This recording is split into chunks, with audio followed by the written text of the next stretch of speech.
Okay, it's just gone 2 o'clock, so we'll get started as we've got a fair amount to get through today. Thank you everyone for joining us. So today's webinar, Driving Demand for Recycled Content. So before we begin, I'd like to acknowledge the traditional owners of the land on which we meet today. I'd also like to pay my respects to elders past and present. I also acknowledge the traditional custodians of the various lands on which you all work today, and the Aboriginal and Torres Strait Islander people participating in this webinar. So today's webinar in particular is an exciting one, and there seems to be a lot of interest in it. We've still got those attendee numbers growing. Today we're looking at driving demand for recycled content, and we'll be hearing about 2 different initiatives that aim to stimulate demand and help create a circular economy for packaging here in Australia. So first off, we'll be hearing from Meredith Epp. Meredith is the Industry Partnership Manager here at APCO. And Meredith will be talking to us about the context of recycled content in relation to the 2025 National Packaging Targets and APCO's Pledge Project, which is one of the projects that's through our financial year 21 priority projects, which we had a webinar on a couple of weeks ago. After Meredith, we'll then also be hearing from Liz Kasell. Liz is the founder of Red Group, and she's here to talk to us about an exciting new circular economy program and how industry can support through direct involvement in circular outcomes as well. So just moving on to the next slide in terms of today's topic and what we'll be looking at. So we're looking at how we can drive demand for recycled content and support businesses and government to achieve recycled content targets. So Meredith, I'll hand over to you and let's get started. Thank you so much, Alison, and good afternoon, everybody. Good to have everybody with us here today. So we're talking about recycled content, and specifically we'll talk a little bit about the APCO Pledge Project and the phases that that's at. We'll also talk a little bit about what's the problem, the 2025 targets, and how are we tracking. Talk a little bit about the financial year 21 priority projects and how the Pledge Project links into this. We'll also talk about some global approaches to recycled content, and then we'll go into where we're at with the Pledge Project and how you can get involved. So taking it from the top, I think it's important to look at the current landscape that we're looking at. So many of you may have been familiar with this graph or something similar that's in our packaging future, but it's important to understand what's the current landscape and why we have some problems and where we can solve them. So looking at this, it's 5.4 million tonnes of packaging that's put onto the Australian marketplace at the moment, and we have some significant losses along the packaging chain. So by design, we're actually losing about 12% of packaging that's not recyclable by design.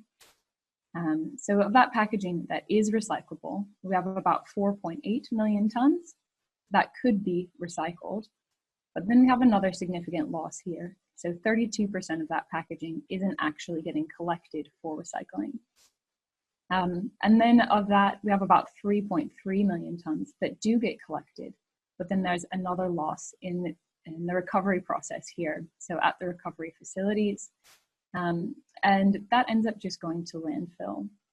So in the end, we have about 2.7 million tonnes of packaging that could be turned back into other packaging or packaging related products.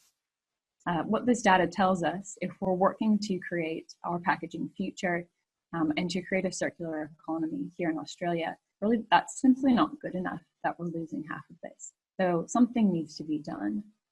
So how APCO is working through this is by developing our desired state.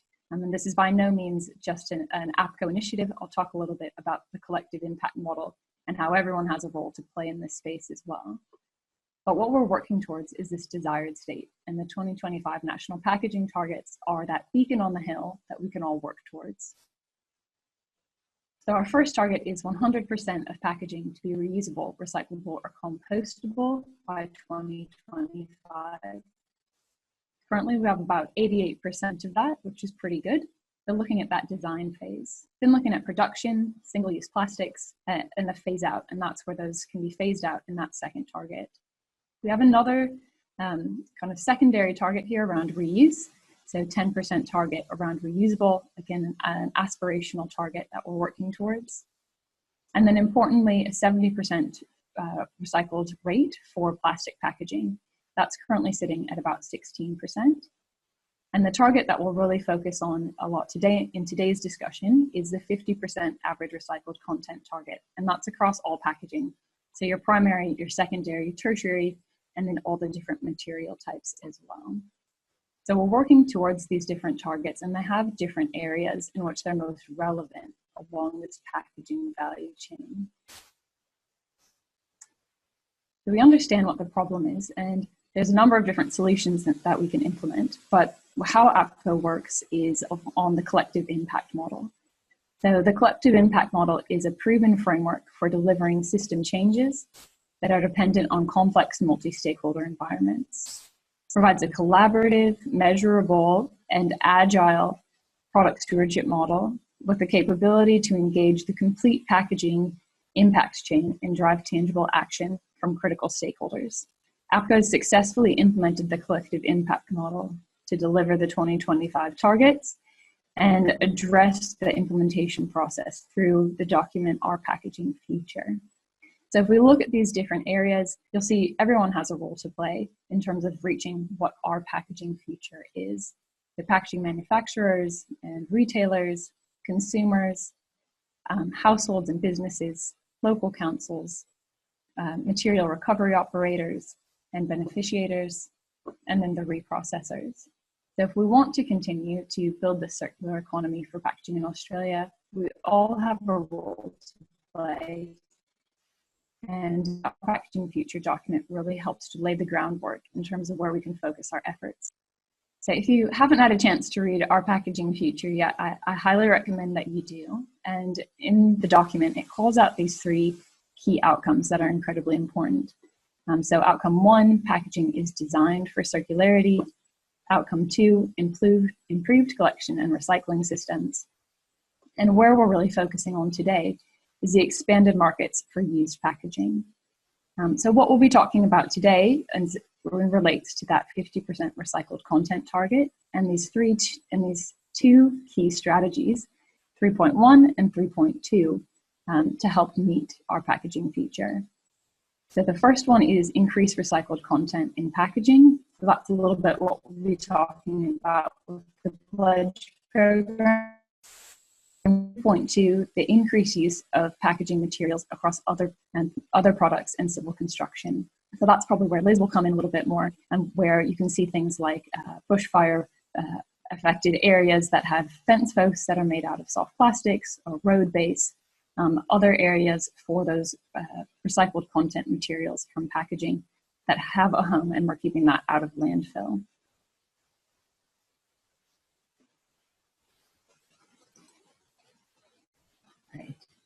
So I'll talk next about critical success factors. So when we look at this desired state, where we'd like to be in the long term, we have a few critical success factors that are really important. And for you, as everybody that's on the call and working towards these targets, these are key areas that you can really focus on. So if we look at these 7 different factors, we have the first one is the use of the sustainable packaging guidelines. So for all the brand owners out there or packaging manufacturers, a really important one to implement into your processes. Then again, same with phase out problematic unnecessary plastics, where those can be phased out. The use of the Australasian recycling label to help really give clear advice to consumers, but also importantly as a design tool. And then other areas here, material standards, conversion capacity, which sit more with households, local councils, and where operators can impact this area as well.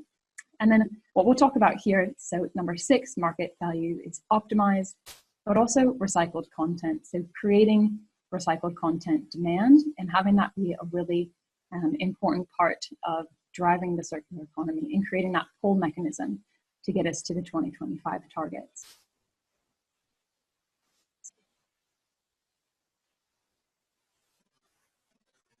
So I'll quickly show you what the recycled content targets and the rates, what's currently happening in Australia. So some of you may be familiar that when the targets were originally launched, that first target was at 30%. And then after consultation with industry and with government, we made the recycled content target up to 50%, and that was launched earlier this year in our packaging feature.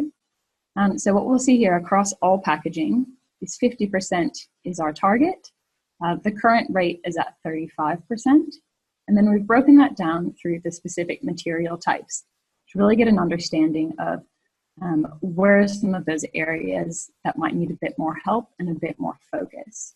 So plastics, current recycled content rate is looking at 2%, the 2025 target at 20%. And then we've broken that down by each of the different plastics types as well. So 30% for PET, 20% for HDPE, 20% for polypropylene, and 10% for flexible plastics. It's important to keep in mind with these targets too, that some of them are aspirational. They're things that we're working towards. I think Brooke said it really well, that we're shooting for the moon with some of these. And we need to really be conscious of the fact that we're striving to create something better. We're striving to create a packaging future that's there for future generations. So some of these will be stretch targets, but that's what they're here to do, is to stretch and for us to really work hard towards. The next material type we have is paper. So the 2025 target is 60%, and that's currently sitting at 49%, 35% target for metals, and 50% target for glass. So important things to keep in mind when we talk about recycled content and these pledge projects.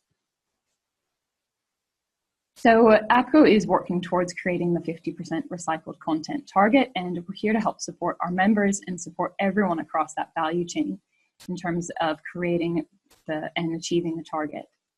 So we have a number of different priority projects that are happening this year, about 20 or so priority projects, with a number of them that are all working to support recycled content. So I won't go into detail into all of these projects today, but it's important to note that all of these projects work very closely together. So things like recycled content traceability or verification will help to support the pledge project. If you're going to pledge, you want to be able to be sure that that recycled content can be verified and that you feel comfortable making those claims. Same with specifications for recycled materials, recycled content guidelines. Also looking at the recycled content label that will also feed into the pledge program, and then supporting government procurement of recycled content materials as well. So that can be in infrastructure projects or potentially on other procurement projects as well. It's important to note that there's a number of other projects that are happening in this space, and we know that lots of brands and members are also working hard and collaborating in this space as well. So before we get into the pledge project and kind of the guts of it all, I wanted to talk briefly about what are a few global approaches to recycled content and creating that pull mechanism globally. So there are a few different ways that this can be done. We've seen in states like California, where they're looking at mandating recycled content in certain material types. You've even seen that in Europe, where leaders are approving single-use plastics laws. Or we've even seen other things like the CDS schemes, where you could almost think of it as like a tax that's put onto your bottles. So there's a lot of different mechanisms in terms of how you can reach targets and how we can create more demand for recycled content. Also noting here the Ellen MacArthur Foundation and the New Plastics Economy and the global targets that have been established to incorporating more recycled content into packaging. So global approaches, there's a lot of different mechanisms in which you can pull. And I'll show you now, I think one of my favorite slides that I've come across. We often talk about the APCO sustainability pyramid, and this is a bit of just a different take on that sustainability pyramid. But I think it's really important for businesses in particular to keep this in mind in terms of how do you make progress in terms of incorporating recycled content. What we have here is in the back where you're ignoring the waves. So if you're just kind of sitting there waiting for legal compliance or a cash for, or kind of just waiting for those unexpected consequences, sometimes you're on the back foot when it comes to being, making progress around different targets in this area.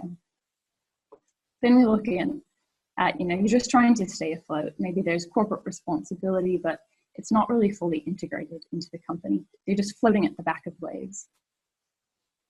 This third one is that you're differentiating products and services as a solution to social challenges. So you're actually starting to surf the waves and create what's called a shared value portfolio. So that shared value portfolio is maybe, you're taking a bit of a leadership role, paving the way, potentially putting your neck out there as a bit of a first mover, but you're starting to create some of those waves. And then letter D here is be a shared value enterprise.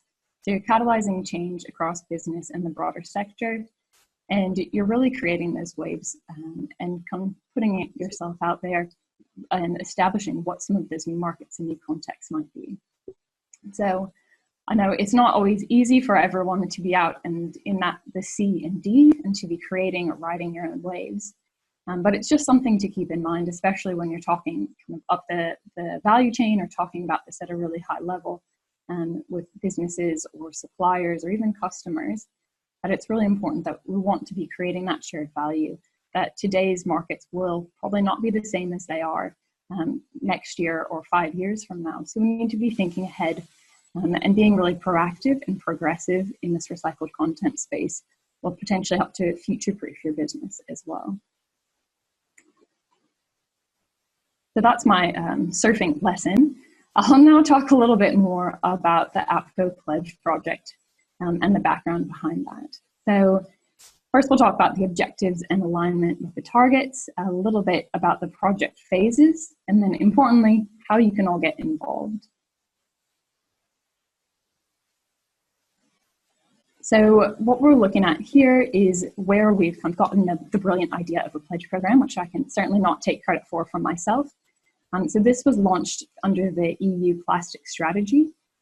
It was launched in January of 2018. They launched a plastics pledge commitment, and that was for businesses, industry associations, and even other local governments were able to commit to using or to reducing recycled plastics. So their target was for 10 million tons of plastics to be committed by 2025. They've had over 70 different pledges from different areas and different organizations. But it's important to note too that they're also using sort of that collective impact model. So it includes 175 organizations across the value chain, including academics, government, universities, and others like that. And again, it's a voluntary pledge. So the APCO idea around our pledge project is really taken and adapted from the European Union and the work that they've been done. And we've had some brilliant minds that have contributed to establishing the framework. So thank you to those of you that have helped to get that started. But again, one of the things that we all know when it comes to these global different policies and targets is that you can't always just copy and paste from another country. So we'll take this, and what the APCO pledge is looking at is across all material types. It's not just plastics. And again, we have the 2025 targets here. So we can potentially be breaking that down by material type to get some specific tonnages, but we're still working through exactly what that will look like at this stage. So quite broadly, the project objectives are to drive greater recycled content in packaging by members and to help meet the 2025 targets. And that's also to signal demand for recycled material in packaging to help drive investment in reprocessing. So we have seen some fantastic collaborations happening with members as well as with in the waste and recycling industry. So we're seeing some of this already happening and that demand being driven that much farther. So the benefits of being part of the pledge program, first and foremost, you're part of a national commitment to drive recycled content in Australia. You'll also have access to the APCO network and a number of resources on recycled content. So those priority projects that I mentioned before, you'll have access to some of the different outputs from those projects as well. And then again, it's really important with the pledges and going out there and making that public commitment is having marketing communications support as well. So a lot of the work that APCO does with members, but also working with government quite closely. So at the moment we are here, which is in the phase 1 of a survey, a scoping survey. So very much going out, the survey has been sent to all APCO members. It's also been sent to a number of local government councils and to industry associations. I think the team will probably pop the link to that survey into the chat box as well. So highly encourage you to fill in the survey. We've had phenomenal feedback on that so far. And it's really just understanding what are some of those key barriers, what would be the most helpful parts of a program that we can help to support members with when we go through the pledge project.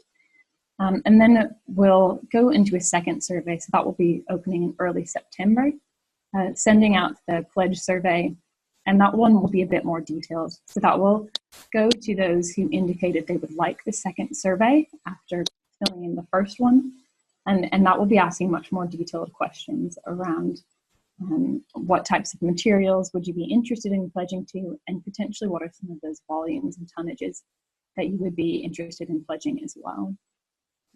We'll go from there and ask some more questions around if people are really interested in being foundation members and founding members of the pledge program, and work through some of the marketing communications and what will this program look like moving forward. And then importantly, providing support. We know that there's not 100% clarity in terms of how do we work through some of these barriers and challenges, but what the pledge program really aims to do is to help us all work through those together and provide that support and that network to achieve that. So that will be really that fourth and ongoing step that will be evolving over time. So those are the different phases. Thank you, Joe, for putting the link to the survey in the chat box. Like I said, the survey went out on July 27th, and that survey is open to everyone, so feel free to fill that in. It's going to be open for another week. That closes next Friday on the 28th of August. And then we'll be sending out that second, more detailed survey in early September. And those key areas that we'll be looking at in the second survey are around all material types, tonnages, and it's an opportunity for those of you that are very willing to commit and to go and do some initial announcements around your recycled content targets. And a number of businesses already have those targets out there. So if you want to be incorporated into the pledge program, and we can talk about that a bit further. So that will all be launching soon. So how to get involved? Step 1 is to complete that first survey. Step 2 would be to select yes in receiving the second survey. And step 3 is contact APCO if you are interested in becoming a founding member. The team is happy to have a discussion with you and really want to hear your feedback in terms of how can this program help best support you and support your company to work towards the 2025 targets. So thank you all for listening to the background around the pledge project. I hope to see you filling in that survey. And if you have any further questions, please feel free to pop them into the chat box. But I'll now hand over to Liz. And Liz, whenever you're ready, allow you to have control here. Thank you, Meredith, and thanks everyone for joining. I'm delighted to be here today to talk about a new product stewardship initiative that's being launched by RedCycle. It covers really sort of the same topic and the same theme as Meredith covered, really the importance of material circularity. This is a slightly different program. It probably sits more in the, if you were looking at our packaging future, it sits more in the section 3.2 or strategy 3.2, which is really around utilizing recycled materials in products as opposed to packaging. But I see it as very, very complementary to the APCO Pledge Program. And so I think it's great that we have the opportunity to present these two initiatives side by side. I think that's really exciting. So TRACE is a program that we, as I mentioned, we're launching. It's founded by RedCycle along with members of Close the Loop. TRACE stands for Taking Responsibility for a Circular Economy. And this program is really about gaps that we've identified in the circular supply chain or the packaging ecosystem, and how important it is that we find a way to fill those gaps and have materials moving successfully and smoothly through the circular economy, so that we can actually achieve these amazing targets that have been set out, very ambitious targets. We're also well aware that many of our partners and APCO members are utilizing the ARL on packaging. We want to make sure that packaging is, whilst we're working really hard to make sure that it's recyclable, it's also extremely important that it's actually recycled. And that's really where TRACE is sitting in terms of the circular supply chain. So, as I mentioned before, TRACE stands for Taking Responsibility for a Circular Economy. And it's really about linking organizations in the packaging value chain back to end markets to help support material circularity in a tangible way. We've all been talking about the circular economy and how it works. Now TRACE is really helping to bring that into real world examples and deliver real results. And that's exactly what the Pledge Project is doing too. It's about all of us transitioning collectively into actual programs now that will deliver on these targets at the end market or the end of the circular supply chain. So as we've all covered many times, we really need to move away and transition away from our linear approach. TRACE is really about establishing one model that's very sound in the sound circular model in the area of soft plastic packaging. And as I said, it's really time to go hard on soft plastics. RedCycle has done a great job in terms of the recovery. There's obviously a lot more that we can do, but we really need to ensure that the materials that are being recovered are successfully moving through into end markets. And then we can look at further expanding RedCycle as a recovery model. We are the constraint. A lot of people ask us where the constraints are.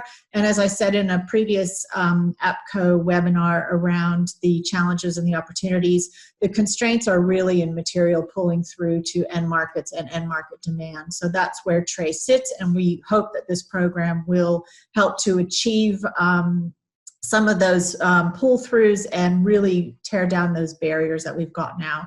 We're very excited about this opportunity, and we're really excited to present it today.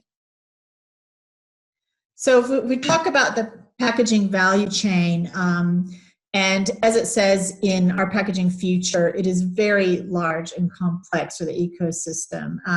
So it's really reliant on key stakeholders. And as Meredith rightly pointed out, all of us playing our role, wherever that happens to be. So the focus for TRACE and where we are going to be putting our efforts when we launch TRACE is to develop a strong link between FMCG stakeholders, packaging producers, that are responsible for a significant share of packaging in the consumer marketplace, and better end-of-life outcomes for that packaging. So where we've identified the gap is, you can see in the value chain, is this end market area, which I did touch on in the previous webinar. As we said, there's so much amazing work being done with the PREP tool, with the ARL. We really need to make sure that we're also delivering and putting just as much effort and investment into moving this material through to end markets. So the Pledge program is one fantastic example, and TRACE would be another example. So if we talk about, obviously we've mentioned these, we're transitioning to a linear economy. We've seen these numbers before, but I really wanted to reiterate them again. It's hugely important that we all get on board with this transition to circularity in a tangible way. It's absolutely vital in order to deliver on the targets. And those targets were obviously established for a reason. And I believe it's really important for programs like TRACE and the APCO Pledge program to start to come to fruition right now. 2025 is just around the corner, and there's a lot of work yet to be done. And in terms of plastics, I've just pulled out the 16% number and the 70% number. This is in terms of the plastic space. This includes both rigid and soft plastics. It's estimated that soft plastics, of that 16% that's actually recycled at the moment, soft plastics only accounts for about 3 to 5% of that. And we're not sure if it's in post-consumer, pre-consumer, post-commercial. So that's all of those segments are now sort of counted together, which we're working on actually pulling those out and getting more granularity on where the various streams are coming from. But the bottom line is to reach 70% plastic packaging recycled or composted by 2025. As I said, we do have a lot to do. Trace is focused on soft plastics to start coming through the Red Cycle program or mixed post-consumer stream, but that doesn't mean that we're not also looking at the pre-consumer stream or the B2B supply chain plastics as well, because we understand that's a really, really important area. And many of our Red Cycle partners are very, very keen to have a recovery and recycling solution for this particular sector. So what is Trace?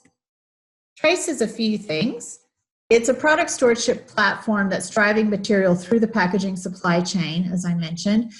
The other important point is Trace is industry-led. Now, Meredith touched on what's happening in Europe. They're taking a much more regulatory approach. I think what the Australian government has said to us and said to us as an industry is that if industry can lead the way in enabling material circularity, there won't be a need for more regulation. So I think it's really, really important that we all collectively join together and come up with some great solutions as an industry, because those will be much more fit for purpose solutions, I believe. So it's really, really important that we work together on this. So Trace is really designed to build and support resilient end markets for products containing recycled packaging materials. So this is not a particularly, at this stage, we're not talking about packaging to packaging, as in the APCO Pledge project. This is for more mature and real on-the-ground opportunities that exist right now. The technology is there. The markets are there, but they do need to be built up further and supported for the longer term. Another important point about Trace is that the program will have a component that verifies the origin and movement of the material through the supply chain. Verification and validation is absolutely critical, and we believe that you can't really measure this and measure the success of the circular economy without really capturing important data at every single point. So one important component of Trace, as I mentioned, will be a tool that verifies this. So I just wanted to touch on that. And lastly, it provides the structure which will really enable stakeholders, which is largely the audience that I'm speaking to today, to actively participate. Not passively participate, but actively participate in a measurable way. And I think that's really critical again. So getting involved in Trace, what does it mean? How does it work? So this is just a very simple overview of how Trace is going to work. It's a simple two-step process where anyone who's interested in becoming a Trace participant would have access to what we call the Trace commitment and then the Trace opportunities. And then we have a suite of Trace tools, which we will expand on as the program develops. And I'll go into those in a little bit more detail as we go through the presentation. There we go. So in terms of the Trace commitment, this is really to enable an investment in participants or stakeholders' own packaging as it moves through the supply chain. So it's going to mean an annual investment, which is based on the volume of packaging an organization is producing, starting with soft plastics.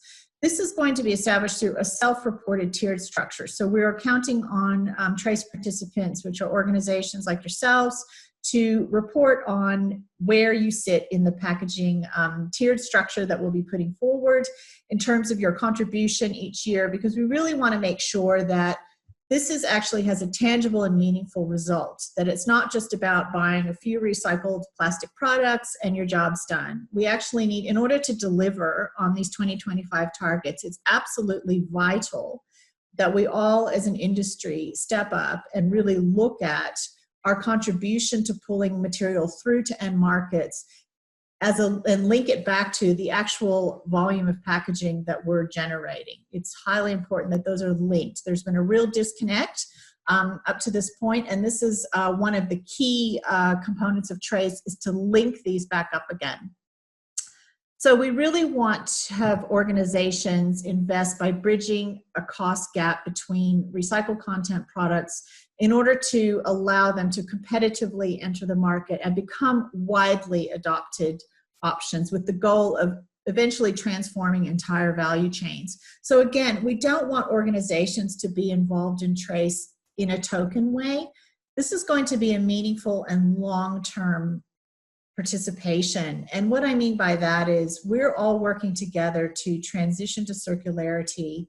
It's a mindset, and that needs to be led by example. And we're looking to trace participants who are APCO members, Red Cycle partners, to do that leading by example and help us transform this value chain so that other sectors of the market, like councils, local government, parks and gardens, any of the key client base for the recycled plastic products that are part of the trace opportunities, will just think, oh, we can consider recycled because we know that this organization who's a large employer in our shire has actually led the way here by participating in trace.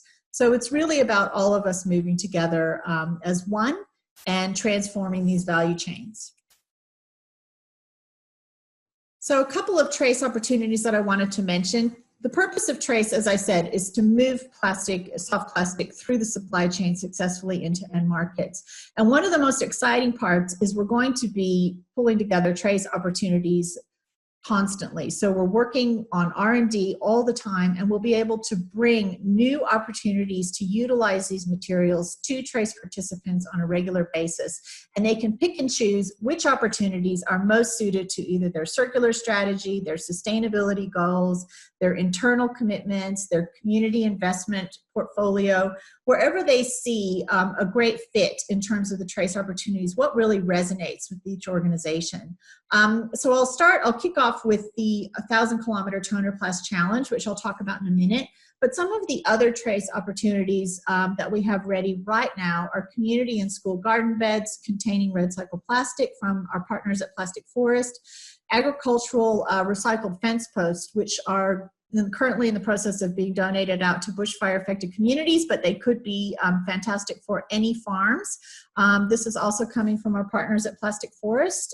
Each fence post contains about 20% mixed soft plastics coming through Red Cycle. So again, a great example of pulling this material through to tangible, three-dimensional end products. Hand sanitizer stations. This is a fantastic product from Replast that contains 30% red cycled material and 70% milk bottles and other rigid plastics. So just a few examples of trace opportunities. We'll be updating the suite of trace opportunities constantly as we work through. We've got many, many products. Another one that we're working on at the moment, which again will be launched in about a few weeks' time, is a footpath made from a recycled plastic gravel. This is again through Replast. They'll be announcing that in a few weeks' time. But again, this has the capacity to pull through significant quantities of soft plastics, and it complements all of these other products. So again, all of these solutions and all of these opportunities are very mature. The technology is mature. All we're looking for is to really get on board and drive this material through by establishing very, very resilient end markets. So I want to talk about the Toner Plus Challenge. This is a really, really exciting opportunity from Close the Loop. You may be aware of the Toner Plus product. It's a highly engineered asphalt additive that's currently utilized by Downer Group, but available to many, many roads infrastructure companies. About 500 kilometers of toner plus has been laid across Australia since 2018.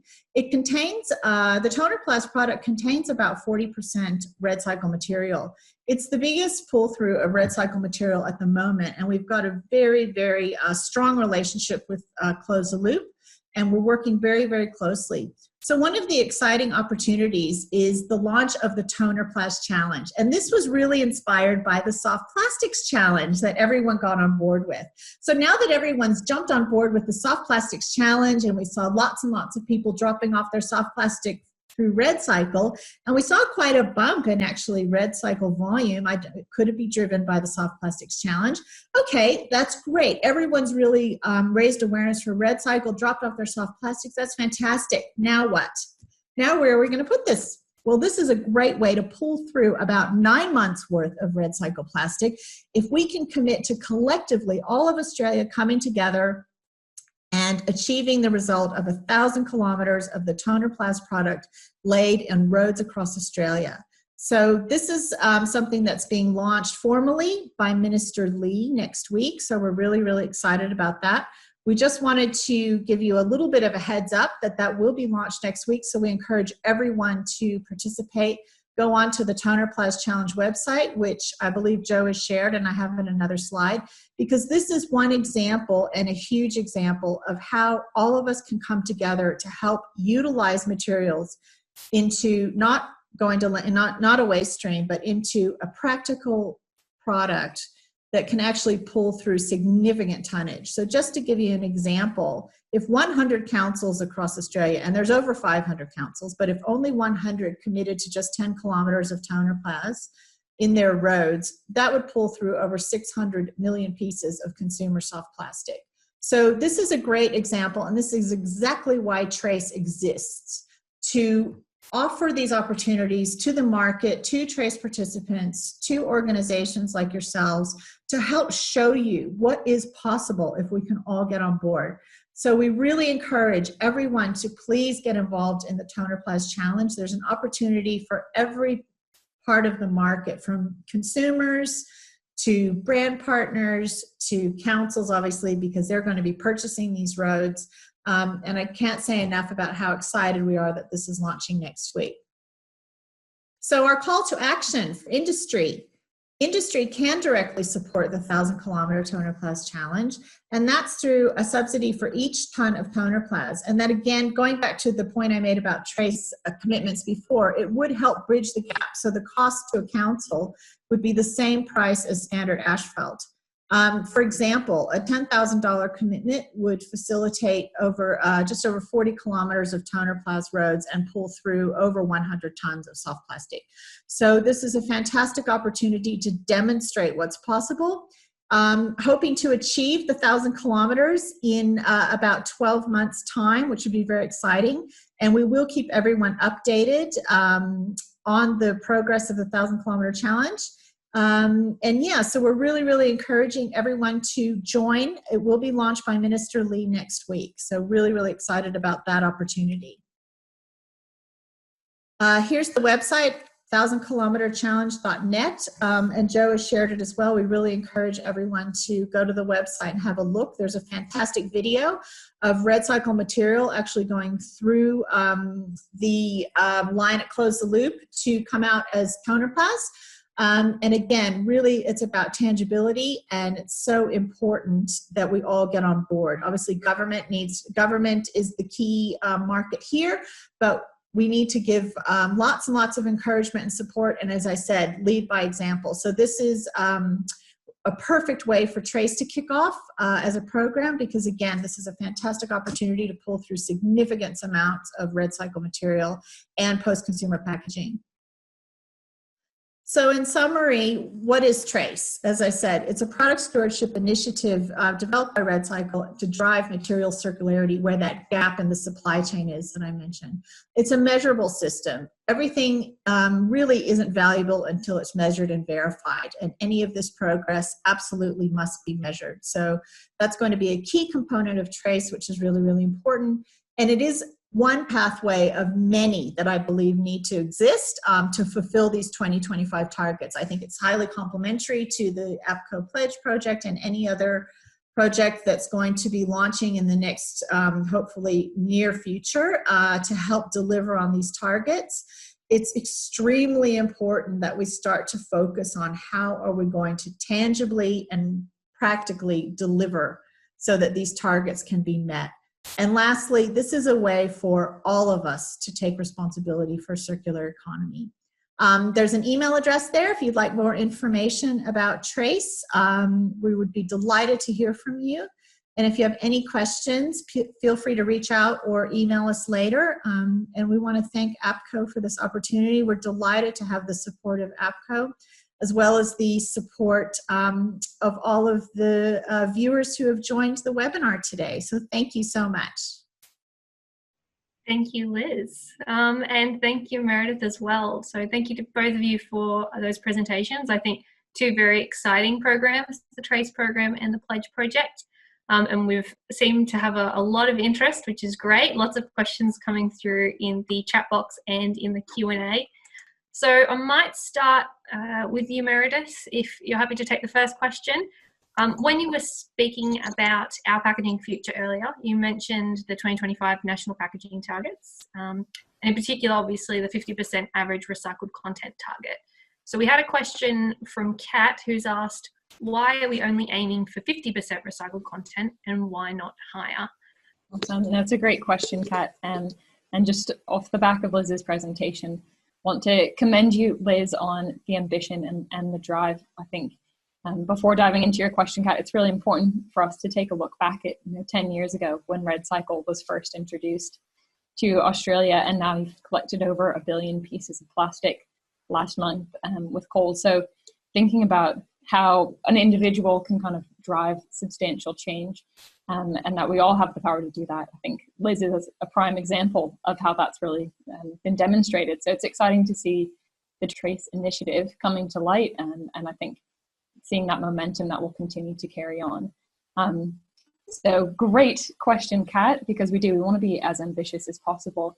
We are conscious of the fact that the target is at 50% and that we've broken it down into those different material types. I think what's important to keep in mind is that in certain contexts like pharmaceutical or food, there are certain restrictions that you might have around recycled content. So we're looking at that all across the value chain. So from your tertiary, secondary, and primary packaging. If companies want to go above and beyond, by all means, that's fantastic. And we know it's a bit easier in certain material streams, so maybe in your paper and paperboard, to incorporate higher amounts of recycled content. But again, that's an average across all of those different material types. So we'll continue to drive. I mean, if the flows show that we're making substantial progress, who knows, maybe that will go up. But I think 50% is a pretty strong target for now, and having those detailed targets for each material type is a really good way to get started. Yes, definitely. And I think another really good question that's come here through as well is, do the recycled content targets only focus on Australian manufactured goods, or does that include imported goods as well? So you're happy to clarify that too? Of course, and this is one Alison knows very well, and all of our members know. So APCO, our members report on all packaging that comes into Australia. So that would include imported as well. Basically, if it's going to have end of life in the country, that would be something that we would be wanting to know about, and that should be working towards in the targets as well. Thanks, Meredith. Next question, Liz, I might jump over to you. Just a quick one. Liz, are you happy to clarify what materials the Trace program will be in relation to? So Nicholas has asked, obviously you've mentioned the use of soft plastics, but will that expand out as well? We hope so. We're starting with soft plastics really to just prove this model and get it off the ground. And because it's really being, we really are focused on red cycle material and making sure that we've got resilient end markets for that. But I do believe that the Trace platform can actually sit across a number of materials, because the philosophy behind Trace is really can be translated across any material stream because there are end markets for every material. So starting with soft plastics in the post-consumer space, hopefully, as I mentioned, the pre-consumer or B2B space after that, but still in the soft plastics category, and then moving on to the possibly other material streams. Perfect, thanks, Liz. Jumping back to Meredith and the Pledge project. Meredith, for this in one in particular, we had a couple of questions that came through that were quite similar, so I might ask them at the same time. So Julia has asked, can you choose the material for the pledge, or will it be a commitment for all materials? And then at the same time, Nicholas has asked, what type of commitment does APCO need from members who are joining the pledge project? Both really good questions. And I think one of the benefits of the pledge is that you can make it very material specific. And that's similar to how they've done in the EU. So you can pledge for that material type that you use the most of, or the one that you really want to make a public commitment about. So yeah, open to whatever material type you want. That's really your choice. And Nicholas, to your question, really it's just at this stage having a conversation. You know, what are you comfortable with as a brand owner? And then we can work out the details of what would that pledge actually look like. And what are some of those public commitments that we would make. But happy to have those conversations. This stage right now in that scoping survey is really for us to go out and listen, and for us to really understand what are the needs of our members, what are the needs of the wider value chain, so that we can create a program that's really targeted and effective. Thanks, Meredith. Liz, this is a really good one that's come through. James has said, hi Liz, we're a consumer goods brand owner, Red Cycle member, and passionate about redirecting reclaimed soft plastics or other recycled plastics into new durable consumer goods, and are prepared to invest in tooling and designs to achieve this. How do we best go about exploring new consumer product development opportunities using this material? You happy to answer that one? Yeah, I think that's a great question, and thank you, James. That's wonderful. I think there will be an opportunity through Trace. One of the interesting components of Trace, besides the verification tool that I mentioned, is we are going to have some percentage of the Trace commitment going towards R&D, and set up a technical advisory group where we'll be looking at opportunities in terms of exactly what James has touched on, looking for, from the technology side of things, new processing opportunities, new product opportunities. So yes, there is going to be a component of that, and that kind of innovation absolutely must keep happening. So absolutely delighted to hear that James is really thinking along those lines. That's very circular of you. Well done. Yes, and that's definitely a kind of key takeaway from this, is that we're working towards a circular economy, and all these small actions play a part in supporting that transition to a circular economy. Another question, Meredith, this one might be for you. Just got someone who's mentioned the strategy 3.1 in our packaging future focuses on the increased use of recycled content in packaging. They're just hoping for clarification on if that particular strategy is focusing on pre-consumer and or post-consumer recycled materials. A good question. I think for a lot of this, we really want to focus on that post-consumer for thinking about driving demand. And if you think back to that first kind of one of the early slides I showed about the losses in the system, it's really important to get that post-consumer. Good use of pre-consumer material is also good business practice. You obviously want to be incorporating that as well. But when we're talking about the circular economy in this sense, we're really looking to create that pull and that mechanism, creating a home for that post-consumer material as well. Perfect, thanks Meredith. And then another piece as well, I guess we've had a couple of questions that have come through in relation to the use of recycled materials and their feasibility. I've noticed one in the chat box here saying something about microplastics and talking about the use of plastics in road base.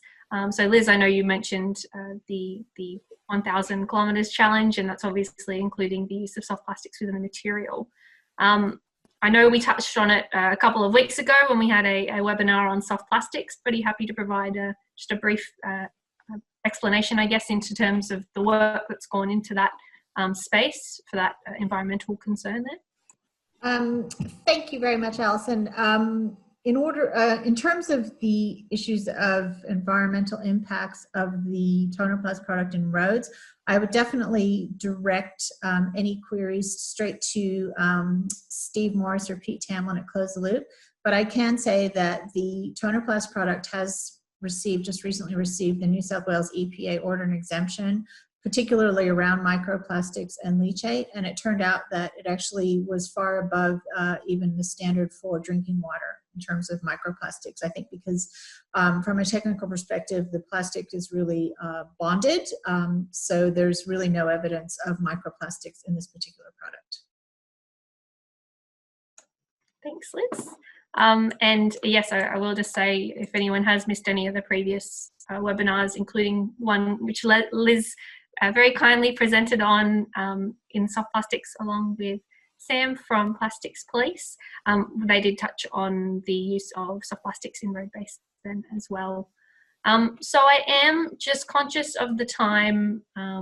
It's almost 3 o'clock, so I just wanted to kind of close out. If we didn't get a chance to answer your questions today and you're still hoping to have a chat, feel free to send us an email. Our email is apco@packagingcovenant.org.au. We're more than happy to have a chat. If there's anything that's in particular for Liz, there was that trace email, but feel free to send them to us as well and we can pass those along. So just closing off, I wanted to say thank you again to both Liz and Meredith for talking about these programs. If anyone is interested in getting involved, please do. For a circular economy, we need collective impact and collaboration to make these things happen. So we really do appreciate your enthusiasm and interest in getting involved in these things. Just as a heads up for next week's webinar, we're looking at the important role that packaging plays in minimising food waste. Thank you everyone who's joined us today. Thank you, Liz and Meredith, and we'll see you all next week. Thanks, Alison. Thanks, Liz. Thank you, everyone.